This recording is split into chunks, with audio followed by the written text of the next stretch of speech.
মানলে জান্নাতি, না মানলে দুজকি। মানলে আবু বকর, না মানলে আবু জাহেল।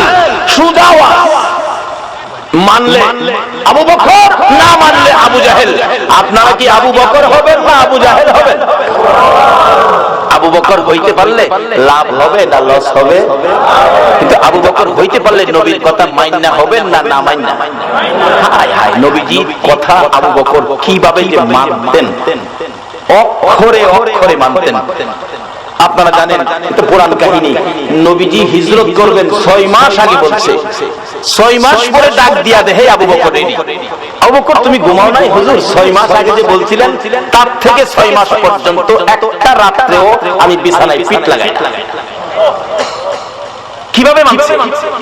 আর আমরা সুদ ছাড়তে পারলাম না, ঘুষ ছাড়তে পারলাম না, মিথ্যার কথা ছাড়তে পারলাম না, মা বাবার সাথে বেঈমানি পারলাম না ছাড়তে, পারলাম না খেতের লাইল কাটা বন্ধ করতে, পারলাম না চুরি করা বন্ধ করতে, পারলাম না মানুষের সাথে ভালো ব্যবহার দেখাইতে। আল্লাহ বলছে নবীর কথা মানতেন। নবীর কথা মানলে আবু বকর, আপনারা কি সেই নবীর কথা মানতে রাজি আছেন? নবীজির পক্ষ থেকে 2টা চিঠি আপনাদের কাছে আমি রাখতে চাই। 2টা চিঠি নবীর পক্ষ থেকে। আচ্ছা বলুন, নবীর চিঠির দাম আসেনি? বাবা যুবক রে, আজকে তো দিনে সমাজে দেখছি বন্ধুর সিডি আইলে বন্ধুর সিডি ফাইলে হয় রাত্রে দিনে সাইবার ফেরা করে বন্ধুর সিডি, আর বান্ধবী বানাইলে তো হ্যাঁ দরজা বন্ধ করে করে। কিন্তু নবী যে এত কষ্ট করে কতগুলো চিঠি আমাদেরকে দিয়ে গেলেন, একদিন তো নবীর সিডিটা খুলে বললেন না। 2টা চিঠি আপনাদের সামনে রাখলাম। একটা হলো কাফা বিল মাউতি ওয়াইজান, উম্মতেরা রে সবচেয়ে একটা ওয়াজ তোমাদের জন্য যথেষ্ট হবে, তোমার মওতের কথাটা তুমি স্মরণ রাখো। যা কিছু জুড়াইছো, সয় সম্পদ, টাকা পয়সা, কোটি কোটি টাকার মালিক, বাগান ভর্তি, বিল্ডিং ভর্তি, মার্কেট বানাইছো, বহুত কিছু,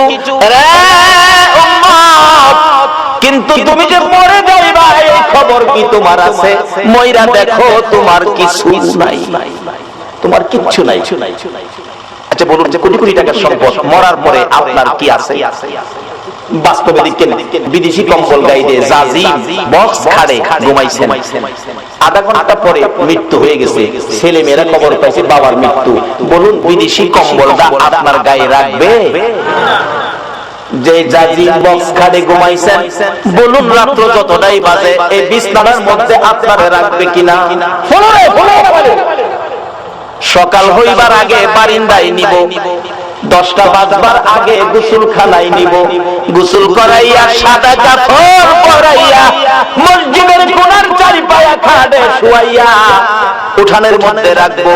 বলুন, সাদা কাপড় পরে এই খাটের মধ্যে শুয়ার পরে এই জগতে আপনার আর কি আছে? বাবারে, নবী বলছে একটা যথেষ্ট, মৃত্যুর কথাটা স্মরণ রাখো। কি রোজগার করে কি জমাইছো, একদিন মহিলা দেখো না তোমার কি আছে, মইরা দেখো। ফুলাফান অনেক সময় কইলা, হুজুর মইরা আমার দেখুন কেমনে, তো মইরা কেমনে দেখবেন? আসুন একটা ঘটনা, এটা কোরআন হাদিস না, বাস্তব থেকে বলছি, আপনাদের কষ্ট হইতাছে? বাস্তব একটা ঘটনা। এক বেচারা কোটি কোটি টাকার মালিক, বড় লোক, অনেক কিছু, হ্যাঁ বাড়ির সামনে বসে বসে খালি গর্ব করে, আমার মতো এই এলাকায় কার কি আছে, আমার মতো কার কি আছে, আমার যা আছে গ্রামে কার কি আছে। এটা ভাই ছিল মৌলবী ছোট ভাই, বিশেষা গিয়া কই ভাই সাহেব খালি কোন কার কি আছে আপনার মতো? আমি হিসাব করে দেখছি আপনার কিচ্ছু নাই।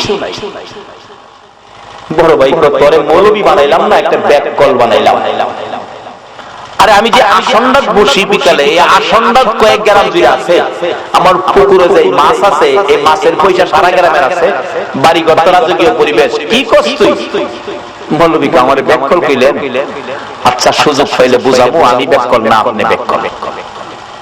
গত 14 বৈশাখে একটা ঘটনা গেছিল, জমিতে ধান বাইরেছিল, ভিতরে চাউল নাই। এটা কি বাউনি আইছি? সারা বাংলাদেশে ছিল এরকম, কোন কোন জমিতে ধান বাইরেছে ঠিক, ভিতরে চাউল নাই, কিন্তু এই বেচার তো অনেক জমি জমা। মৌলবীকে ভাইসা আপনার অনেক জমি, ধান বলে বাইরেছে, ভিতরে চাউল নাই, দেখুন দরকার না, কহ হন্তাছি তো গিয়া দেখে কি হই, ধান আছে চাইল নাই। ভাইসা এই জমির তো কোনো দাম নাই, জমি আছে ভিতরে কিচ্ছু নাই, তাহলে কি করবেন? কহ ঠিকই কইছো।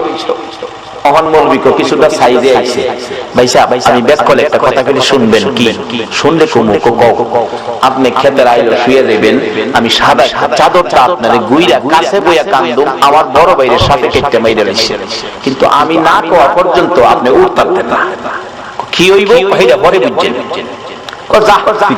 ছোট ভাই মৌলবী দেখি কি হয় চাদরটা ঘুরছে সাদা চাদর দিয়া কান্তাছে মৌলবী কাছে বইয়া মৌলবী কান্তাছে কাছে বইয়া মৌলবী কি মিশা কথা কইব আমার বাইরের সাথে কেটে লাইছি গো লোকজন দৌড়াদৌড়ি করে হায় হায় হায় লোকটা কোটি কোটি টাকার মালিক ছিল আজকে খেতে রাইলো বের হইছে আরে জানি তো খালি খেতে রাইলো না ও আজকে তো খবরও যাইবো একবারে খালি হাত কিচ্ছু নিতা যে এই খালি কথাটাই কয় কবরে যাইবো খালি হাত আচ্ছা এই ভদ্রলোক সব শুনতাছেনি বাবা রে মরার আগে মইরা দেখো এই দেশে কি তোমার আছে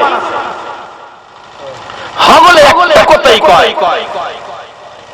কবরে যাইবো খালি হাত ছেলেরা ডাকাই ডাকে বড় বড় অফিসার গাড়ি লিয়ে বাড়িতে বাবার মৃত্যুর খবর যে কান্নাকাটি চাচা আপনি কইছিলেন আমার বাবার সাপে কাটছে বাবারে আমি তো সাথেই ছিলাম কে চাচা কে বাবা সাপে কি হেডা ছিল যারে সুযোগ পাহেরেই মারে আমি দত্তাল্লাম না মাইরা একদম সাপেরে কইছা চাচা দেখি বাবার মুখের কাপড়টা সরান একটু দেখি বলবি মনে মনে কয় দেখলে তো গরম ফেলে দেবো বাবা শোনো দেখ বাজে আবার নিয়ে আবেগের ঠেলা নেই বাবার শরীরে হাত দাও শোনো সাপের কাটা রুগী যে হাত দিব তার শরীরে বিষ ঢুকবো ও চাচা তাই নাকি কহ তাইলে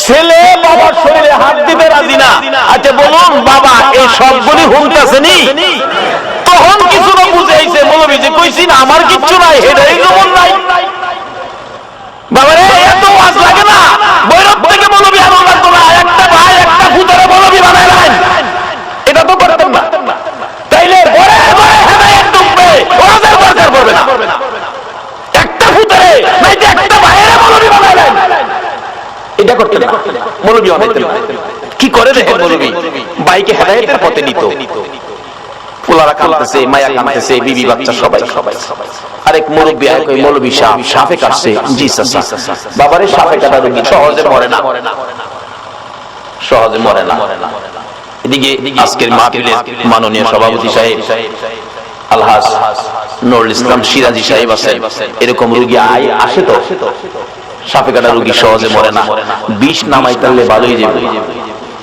এই মৌলবী কয় বিষ থাকলে নে নামাই তো সিস্টেম তো করছি বাইরে হেদায়েতের পথ দেখাইতাম কত চাচা আমি নিজেই যাই কবিরাজের কাছে কবিরাজ সাহেব মরছে না ভাই খালি কো আমার কি নাই আমার মতো কার কি আছে বাইরে বুঝাইতাম বাইরে যে কিচ্ছু নাই নবী এই সিরিজেই তো আমরা দিয়া গেছে কাফা বিল মাউতি ওয়াইজা একটা যথেষ্ট মৃত্যুর কথাটা স্মরণ রাখো মৃত্যুটাকে কাছে রাখো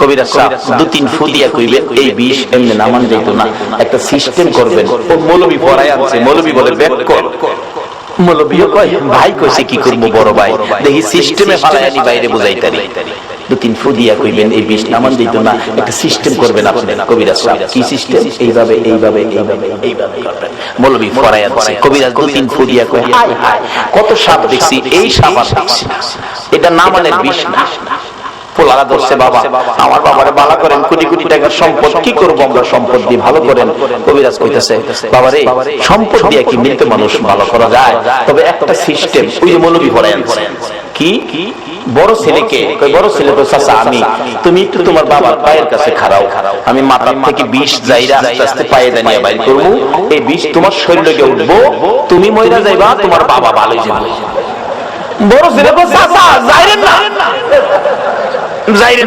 আমি অফিসের হেড অফিসার দায়িত্ব বেশি বাবার মৃত্যুর খবরে তাড়াতাড়ি আইছি বিকালে যাওয়ান লাগবো বাবার মাটি দিলে মাটি দেলাই বড় গুলা কি কইতাছে বাবা হুনতাছে নিও খালি হুনরা হুনরা কান্দে তোমার পড়ার খরচ চালানোর জন্য ফজরের নামাজ না পড়ে জমিতে কাজ করতে গেছি হাইটা গেছি রিকশায় উঠছি না একটা জিনিস খাইতে মন চাইছে খাইছি না তোমার পড়ার খরচ বাড়ানোর জন্য খরচ রাখার জন্য আজকে তুমি বুঝি কও আমি রাজি না মেজো ছেলে মাপসাই সুরুরা কই বায়াত যেখানে নাই আমি হেনে নাই আমি মেয়ে কাঁদতেছে কি করব বাবার বয়স হয়েছে বাবা জাগা জাগা বাড়ি অনেক কাঁদতেছে কাঁদতে কাঁদতে ভাঙ্গা হইরা যা কবিরাজ সাহেব আমি থাইকা কি করব আমি মইরা যাবো সব জায়গা আমি থাইকা কি করব কবিরাজ কই যাইবেন না আপনি হতাইলে আপনি বাবার কাছে কারণ আপনি যাইবেন যখন 20টা লইয়া যান স্বামী বালক আপনি যান গা রাহেন কবিরাজ যাইবেন না ওনার হায়াত নাই সামনে কাছে হায়াত থাকলে মৌলবীরে তুই আইলারে গাড়ি গিল লিগা কাজী ওনার হায়াত নাই গেছে গা মারি দিলাম আমি জীবত লইয়া কয়দিন চলি আচ্ছা এই ভদ্রলোক শুনছিনিও অথচ এই বিবি ভাইয়া আমরা সোনার বাংলার কত যুবক গর্ভধারিণী মারে করতে বাইর করছো মাথার গাম পাতায় ফালাইয়া রোজগার করে যে বাবা খাওয়াইছিল এই বাবারে করতে বাইর করছো এই বিবি ভাইয়া বিবি এখন রাজি না কত যুবক বিবি পাইয়া মা বাবার কষ্ট চাকরি পাইয়া বেতন পাইয়া আলাদা খায় নতুন ঘর বানছে জাজিম কিনছে বক্স খাট বানায়া বিদেশি কম্বল গায়ে দিয়ে ঘুমায় প্রচন্ড শীত মা বাবা ভাঙ্গা ঘরে শীতে মা বাবার ঘুম হয় না মা জানালাটা খুইলা দেখে আব্দুর রহমান এত আরামের কম্বল গায়ে দিয়া ঘুমাইলি মার খবর নিলি না তোরা যেদিন আমার কোলে ছিলে রে তোকে নিয়ে যখন আমি মা ঘুমের ঘরে ঘুমাইতাম ডান দিকে যদি প্রস্রাব করে দিতি আমি তোরে বাম দিকে নিয়ে শোয়াইতাম বাম দিকে যদি প্রস্রাব করে দিতে বাবা আমি মা নিজে নিজা জায়গায় শুইয়া রে তোরে আমি শুকনা জায়গায় রাখতাম আজকে কম্বল গায়ে দিয়ে ঘুমাও মার খবর নিলাম বলুন এই চরিত্রের মানুষ আমরা বাংলাদেশে আছে কিনা এই মা বাবার যারা কষ্ট দিবে যতই আমল আপনি করুন না কেন মা বাবার চোখে পানি বেরিয়ে আসলে সকল আমল বরবাদ হইয়া যাইব কত আমল করবেন কত নাকি কামাইবেন মুফতি মুহাদ্দিস মুফাসসির মক্কা মদিনার ইমাম যদি হও মায়ের যদি সুতা পরিমাণ কষ্ট দাও সব শেষ এই বিবি ভাইয়া কত মারে কত বাবারে কষ্ট দিছে ওই দিন পত্রিকায় দিলি ছেলে বাবারে কাইতে লাগছে খুন করে লাগছে ডেম্বার ঘটনা এই এক সপ্তাহ আগের ঘটনা মনে আজকে যদি ইসলামে পুরোপুরি ঢুকতে পারতাম নবীর আদর্শে ঢুকতে পারতাম এই কাজগুলি মুসলমানদের দ্বারা হতো না আচ্ছা আচ্ছা আচ্ছা কেউ তো রাজি না বিবিও রাজি না আচ্ছা কেউ যে রাজি না এই ভদ্রলোক সব শুনতাছে নি তখন তার বুঝাইছে মৌলবী যে কইছে আমার কিচ্ছু নাই এটাই দেখা যায় ঠিক কবিরাজ জিগা মৌলবী সাহেব আরো কেউ আসেনি ছেলে মেয়ে বিবি বাচ্চা কেউ তো রাজি হলো না জীবন দিত এই লোকটারে বাঁচাইতো কেউ আছে মৌলবী চোখের পানি ছেড়ে দিয়েছেন ও কবিরাজ সাহেব আর একজন মানুষ আছে রে ইনি হলেন আমাদের গর্ভধারিণী মা মা আছে আর কেউ নাই মারে নিয়ে আসেন আসতে পারবে না বুড়া মানুষ বিছানায় পড়ে গেছে দুইজন নিজস্ব লোক নিয়ে যান দৌড়ে গেলেন যাইয়া দেখে মা রুমের মধ্যে কাঁদতে কাঁদতে মা বালিশ ভিজাইছে বলুন সন্তানের বিপদে মার চাইতে কান্দয়া পৃথিবীতে আর কেউ আছে কিনা মৌলবী পাশে গিয়ে ডাকে মা কাঁদতে হবে না তোমার ছেলে ভালো হবে জীবিত হবে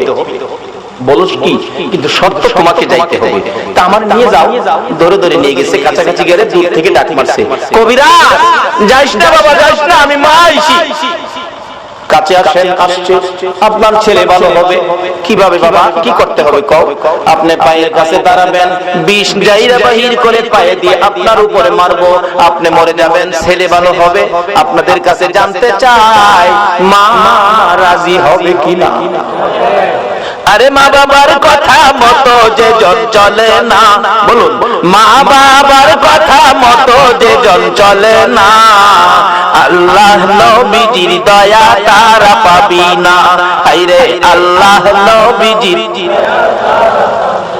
আমার ক্যাসেটের মধ্যে এগুলি আছে না নিজে দেখি নিজেই মাঝে মাঝে খাই যাই হোক বলতেছিলাম একজন রাজি বলুন এই লোকটাকে সবাই বলুন লোকটাকে মা বাবা আমি রাজি তবে শর্ত আমি দাঁড়াইতে পারি না বাবা কবিরাজ আমি বসলে ওই বলি হ্যাঁ বসতে হবে আমি বসে গেলাম দে সারা বিষ আমি মায়ের কলিজায় ঢে আচ্ছা এই ভদ্রলোক শুনতে শুনছিনি কে আপন? কবিরাজ বলেন, মা কেউ রাজি হলো না, আপনি কেন রাজি হলেন? এবার জবাব দেন, মা কবিরাজ রে, আমার বড় ছেলে রে বাবা, এই ছেলে পেটে লইয়া 10 মাস 10 দিন কত কষ্ট করেছি আমি জানি, আর জানে আমার আল্লাহ। যেদিন আমার এই ছেলে দুনিয়ায় আসবে রে, প্রথম দিনের ব্যথা লজ্জাই কারো কাছে কই নাই, দ্বিতীয় দিনের ব্যথা জিহ্বা কামড়াইয়া সহ্য করেছি, তৃতীয় দিনের ব্যথা জ্ঞান হারা হয়ে গেছি।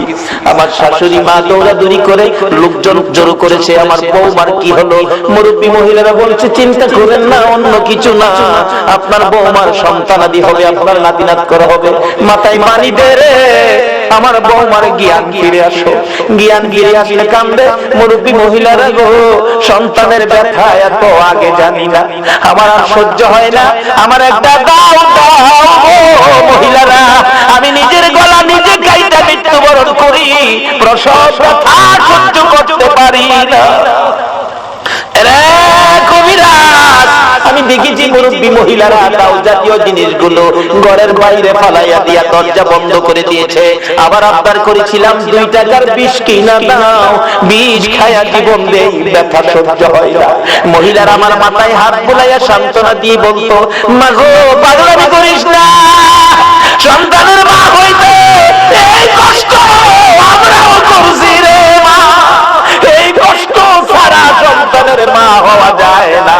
এই মারে যারা কষ্ট দিছো, নামাজ রোজা হজ যাকাত মুফতি মুহাদ্দিস মুফাসসির মক্কা মদিনার ইমাম হইয়াও আল্লাহর জান্নাতে যাওয়া হবে না। মরতে যখন হবে, আসুন বাবারা নবীর কথা মাইনা আদর্শের মধ্যে ঢুকি, এই রূপগুলি পরিষ্কার করি। ডাকতেছে মা, মা গো আল্লাহরে ডাকো, আল্লাহ আল্লাহ করো, দেখো আল্লাহরে 2টা 2 জায়গায় করে দেয়।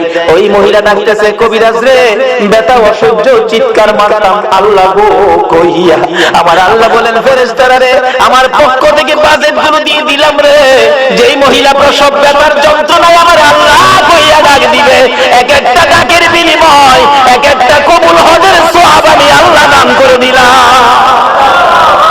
এই কষ্টের বিনিময়ে আমার আল্লাহ যদি এই দিতে পারে, বলুন সন্তানের কিছু দেওয়া দরকার আছে কিনা? বাবারা বলতেছিলাম, এবার কেউ রাজি হলো না সন্তানের জন্য জীবন দিয়ে, সন্তান বাঁচাবে মাত্র একজন রাজি, বলুন এই লোকটাকে? এবার মৌলবী ডাকে, ভাই ওঠেন, ভাই তো ওঠে না, কান্দে, শুধু মুখের কাপড়টা সরাইছে। বড় পোলা কই কই কি রে, চাচা কই আব্বা মারা গেছে, ওহন বাপের মুখটা দেখান কেন? ওহন বাবা কেউর দিকে চায় না, খালি মার দিকে চায়। মা গো মা, এই জগতে আপন থাকলে তুমি আছো।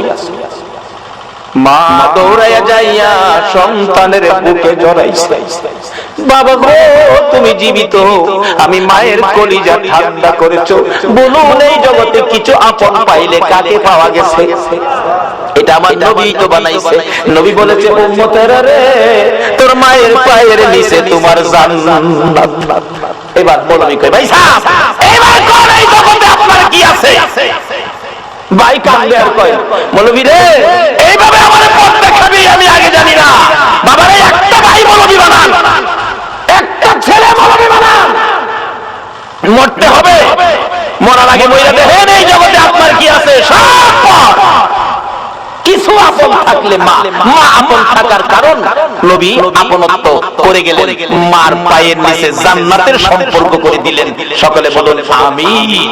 বাবারা ভাইরা, এবার বড় ভাই কান্দে, মৌলবী রে, নাই আমার কিচ্ছু নাই, আমার কিচ্ছু নাই, আমার কিচ্ছু নাই, শুধু একমাত্র কিছু থাকলে মা। কত চলেন বাড়িতে যাইতো না, বাড়িতে গিয়ে কি করবো? তো অহন কান্দেন কেরে, বড় ভাই কান্দে আর ডাকে, গুনার বোঝা মাথায় লইয়া কান্দেছি,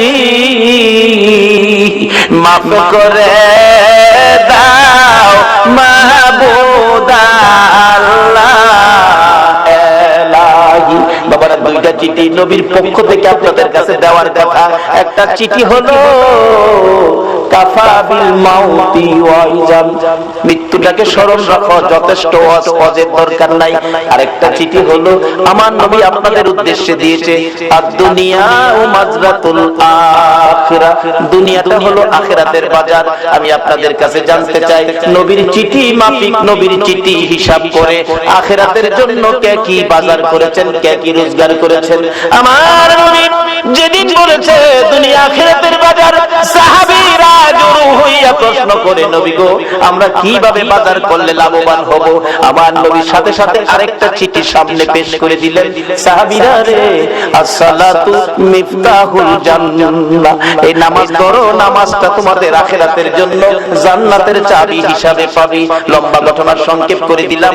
নবীর কথা যারা মানে গো, দেখুন না নবীর সাহাবীর জীবনী, যার নাম কিতাবে লেখে হযরতে আব্দুল্লাহ আনসারী, দৌড়ায় বাড়িতে গেছে, বিবি গো, ও বিবি, নবী বলেছেন নামাজ বলে জান্নাতের চাবি, বল নামাজ পড়বেনি, নামাজ আদায় করবেনি। বিবি একটা চিৎকার মারছে, স্বামী নবী যদি বলে থাকে, আল্লাহু আকবার বলো, কে বলে থাকে? কে? মদিনার মহিলারা পর্যন্ত আমার নবীর কথার মর্যাদা দিত। মসজিদে নববীতে, ও মসজিদের পক্ষের বাইরা কারা গো মসজিদ সামনে রেখে মাহফিলের আয়োজন করেছেন। মসজিদে নববীতে যখন জামাতের সময় হইতো, আব্দুল্লাহ আনসারী ওই একটা কাপড় নিজের পরনে লাগাইয়া ঘরের ভিতরে গর্ত করেছে, গর্তের মধ্যে বিবিকে উলঙ্গ করে বসাইয়া দরজা বন্ধ করে মসজিদে নববীতে যাইয়া পিছনের কাতারে নামাজে শরীক হইয়া, নামাজ যখন শেষ হয়ে যাইতো দৌড়াইয়া বাড়ির দিকে যাইয়া কাপড় খুলে বিবিরে দিত, নিজে গর্তের ভিতরে বসতো, বিবি নামাজ আদায় করত। এইভাবে দুইজনে মিলে এক কাপড়ে নামাজ পড়ে, কোনদিন নামাজ ছাড়ে না। আর আমরা ঘরে সুকেশ ভর্তি কাপড়, আমরা নামাজ পড়ি না। সাহাবীরা কিছু গুনগুন করে, আব্দুল্লাহ আনসারী কিসের নামাজ পড়ে? দৌড়ায় আসে, দৌড়ায় যায়, বুঝি না কি নামাজ পড়ে। নবীজি বলেন, কি ব্যাপার, তোমরা কিসের সমালোচনা করো? হুজুর আব্দুল্লাহ আনসারী কি নামাজ পড়ে বুঝি না। রাসূল বলেন, তোমরা সমালোচনা করো না। কেন দৌড়ায় আসে, কেন দৌড়ায় যায়, আমি নবী তদন্ত করব। সমালোচনা মুসলমানদের আদর্শ, সমালোচনা ইসলাম নয়। নবী নিজেই গেছেন যে আব্দুল্লাহ আনসারী ঘরের দরজায়, আব্দুল্লাহ আনসারী মতান্তরে সালাম দিলেন। আসলে কোন মুসলমানের ঘরে ঢুকতে আগে সালাম দিবেন, একবার, দুইবার, তিনবার, সালামের জবাব নাই, চলে আসবেন, মনে করবেন ঘরে কেউ নাই, চলে আসবেন। অনেক দিনের মুসলমানদের আন্দোলন হলো, ডাক দিলে, মালিক ভাই বাড়িতে আছেন? মালিক ভাই, কেউ যদি জবাব না দেয়, লগের টানে কই, ভাই যখন বাড়ি না, লোক ভাবির ওই দিকে যায়,